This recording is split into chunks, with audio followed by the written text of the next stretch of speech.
Muy buenas tardes para todos. Muchas gracias por acompañarnos nuevamente en esta instancia.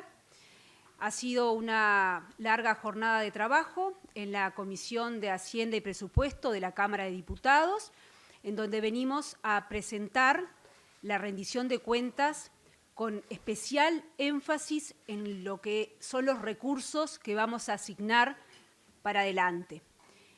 El jueves pasado, junto con el director de la Oficina de Planeamiento y Presupuesto y con el subsecretario Irastorza, presentábamos la rendición de cuentas y ahí recibimos la pregunta de si estábamos satisfechos con la rendición.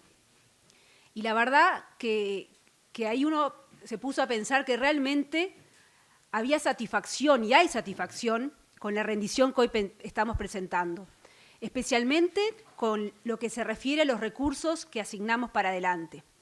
Recursos que son de cantidades importantes y áreas en las que se destinan esos recursos que consideramos que son prioritarias. Por eso estamos considerando que es una rendición auspiciosa y que nos ubica de alguna manera de forma diferente a lo que ha sido la rendición pasada y cuando presentamos la ley de presupuesto. Recuerden que el mundo entero y nuestro país estaba en otra situación. Uruguay está creciendo, el año pasado se creció, se generaron casi la totalidad de los empleos que se destruyeron durante la pandemia. Este año ese crecimiento se está fortaleciendo. Anunciamos el lunes pasado, luego del Consejo de Ministros, que la estimación de crecimiento para este año es de 4,8%. Bueno, ese crecimiento se traduce en mayores recursos que estamos presentando en esta rendición. Mirando para adelante, no dejamos de lado las urgencias, como hemos hecho estos 2 años de pandemia. De hecho, en el 2022 sigue habiendo un fondo coronavirus para seguir con los apoyos sanitarios, económicos y sociales. Pero la verdad que da mucha satisfacción poder presentar ahora recursos adicionales al presupuesto nacional que están, como decía, destinados a áreas que consideramos claves para que haya más crecimiento, más desarrollo en nuestro país.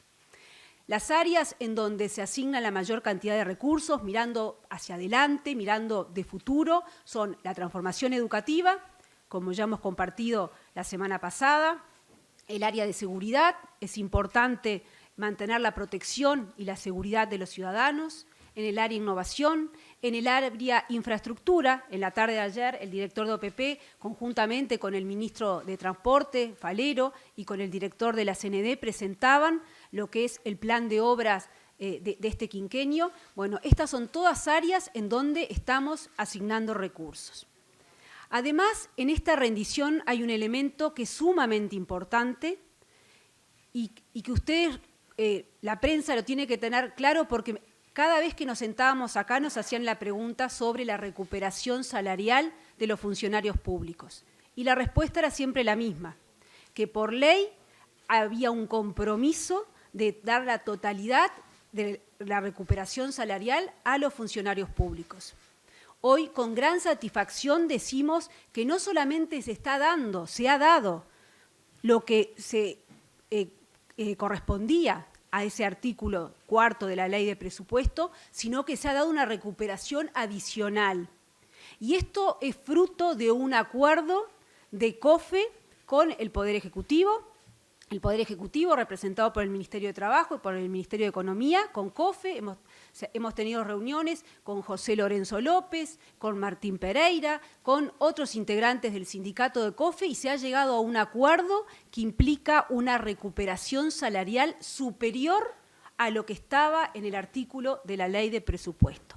Esto quiere decir que al final del periodo de esta administración, el salario, al final del 24, el salario real va a estar en un nivel superior a lo que estaba inicialmente. Esto es sumamente importante. A este acuerdo de COFE, además, se une en lo que llamaríamos, está en una etapa de preacuerdo, acuerdos con la enseñanza. Me refiero a los gremios de ANEP, de UTEC y de UDELAR, con quienes estamos cerrando diálogos que van en torno también a esta recuperación real. Dejaría por acá esta primera presentación de lo que es el resumen de los aspectos discutidos en la jornada de hoy y estamos abiertos a preguntas.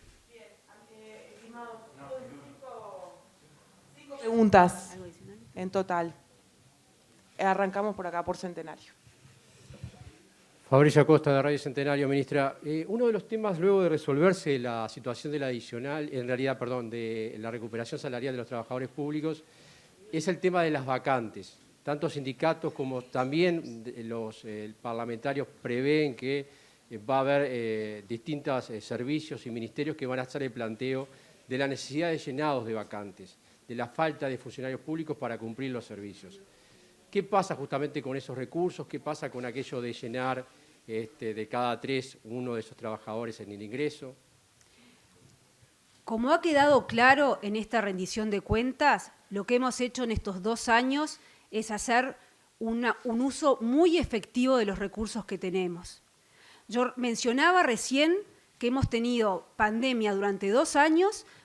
Si sumamos lo que gastamos en el fondo COVID en el 2020, 21 y 22, vamos a llegar a 2.200 millones de dólares. A todo eso se agregan las cifras enormes que hemos presentado en el día de hoy en la rendición de cuentas. Para ser concreta, para el 2023, unos 320 millones de dólares y para el 2024 unos 330 millones de dólares. Entonces, y todo esto que estamos poniendo sobre la mesa es sin aumento de impuestos. ¿Por qué traigo esto a referencia? Porque lo que ha primado acá es el sentido común y el buen manejo de los recursos de todos los uruguayos.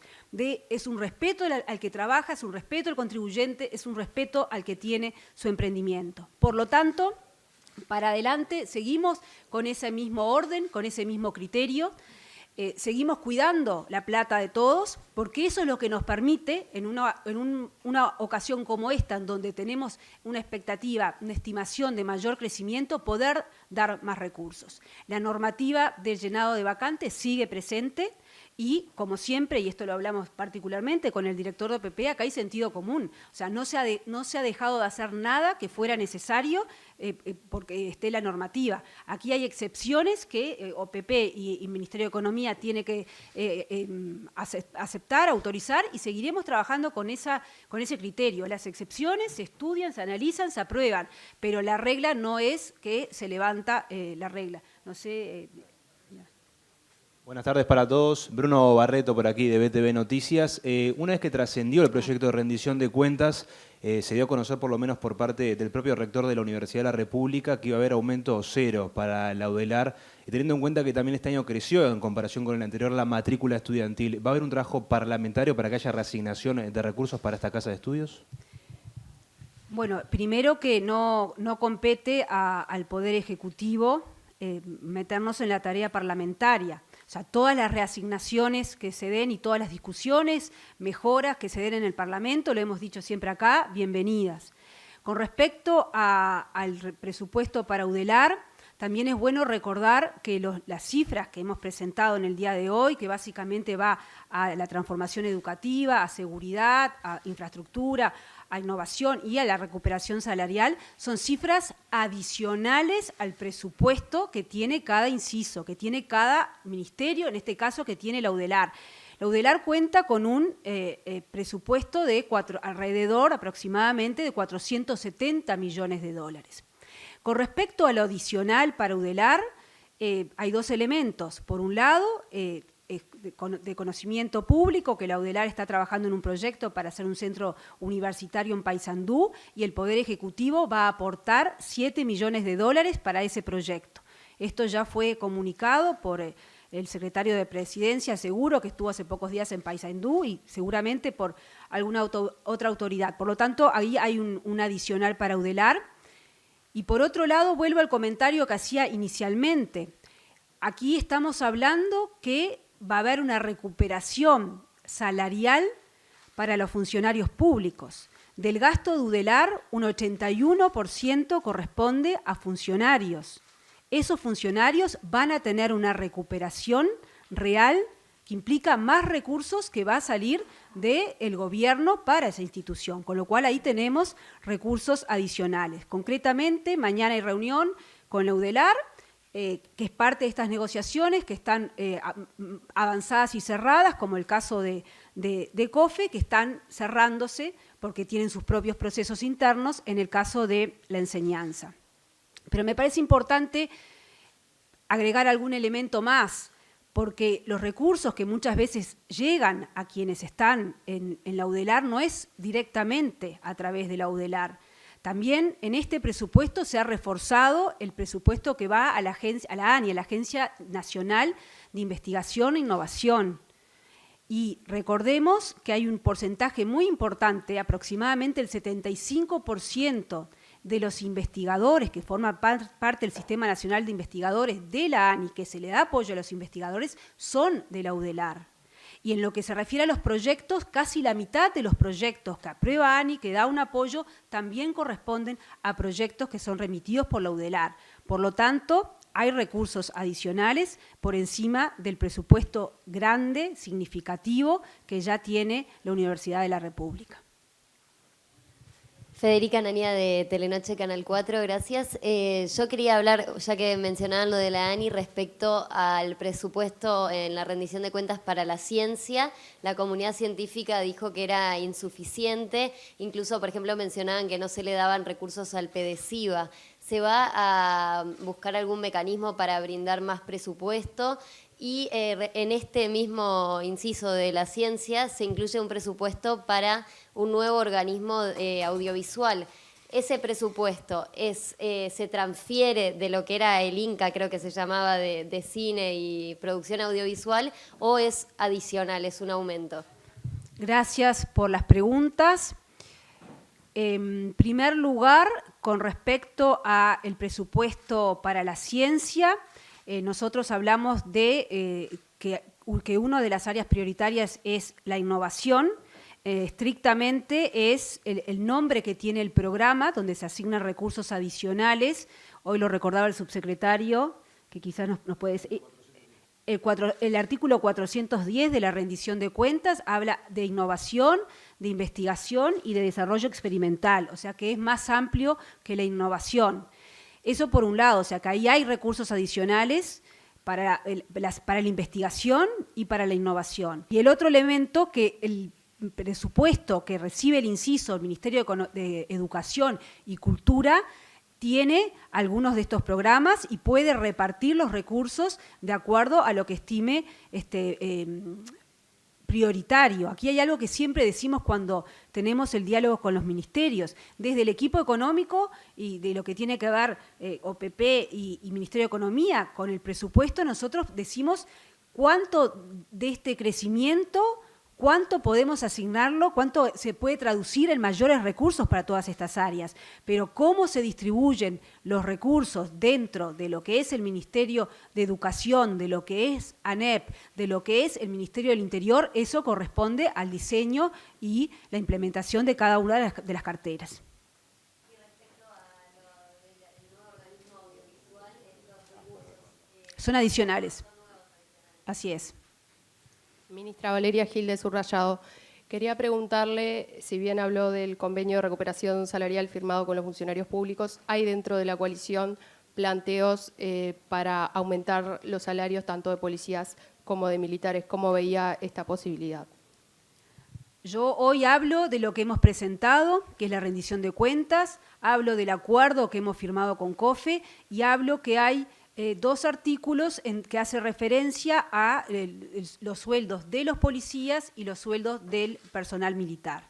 Esto es lo que hemos presentado en el día de hoy y, como dije al colega anteriormente, la discusión parlamentaria es parlamentaria y el Poder Ejecutivo no se introduce en esa discusión parlamentaria, que no quiere decir que tengamos diálogo, hemos hablado con la bancada de la coalición antes del día de hoy, hemos tenido una larga reunión, o sea, hay un ida y vuelta continuo, pero la discusión y las decisiones son de los señores y señoras parlamentarias. ¿Alguna otra pregunta? ¿Una pregunta para finalizar? ¿Alguien nuevo quizás para que Se recuerda que es la última pregunta. ¿Qué tal? Buenas tardes, Lucía Betancourt para Radio Universal. Sí. Ministra, usted hacía alusión a la proyección del 4,8% de crecimiento para lo que será este año y enfatizaba también la importancia de no aumentar impuestos con estos datos. ¿Se puede prever? Yo sé que va a decir que el año que viene se tiene que definir la importancia de bajar quizás la reducción del IRPF o del IAS en las franjas más bajas. ¿Eso es una posibilidad que se continúa en estudio, teniendo en cuenta lo que anunció el presidente el 2 de marzo? Muchas gracias por la pregunta. En el día de hoy refrescábamos el concepto que si hay algo que ha tenido este equipo económico es cautela. Cautela ante las decisiones que tiene que tomar, no apurarse, tener cautela y que las políticas que se practiquen se sostengan en el tiempo. No podemos tomar una medida y luego dar marcha atrás. Y en buena medida es eso que llamamos la regla fiscal, que no es ni más ni menos que el cuidado de la plata de todos los uruguayos, es lo que nos ha permitido mantener las decisiones a lo largo del tiempo. Por lo tanto, no es aventurado en este momento tomar una decisión con respecto a alivios tributarios, pero sí está bien claro el compromiso del presidente de la República, que el 2 de marzo en la Asamblea General dijo que si el crecimiento en el 2022 era mayor al que teníamos previsto en ese momento, que era 3,8%, iba a haber un alivio tributario. Eso es un compromiso del presidente de la República. Tenemos que esperar entonces a los resultados de crecimiento. Lo que estamos presentando hoy es un número superior al que teníamos en febrero. Es un 4,8%, que es lo que nos permite dar mayores recursos y hoy realmente presentar una rendición de cuentas que ustedes lo discutirán con los parlamentarios, con analistas, no solamente con quienes lo hemos preparado, pero es una muy buena rendición de cuentas porque hay grandes recursos, gran cantidad de recursos y van destinados a áreas prioritarias. Muchas gracias.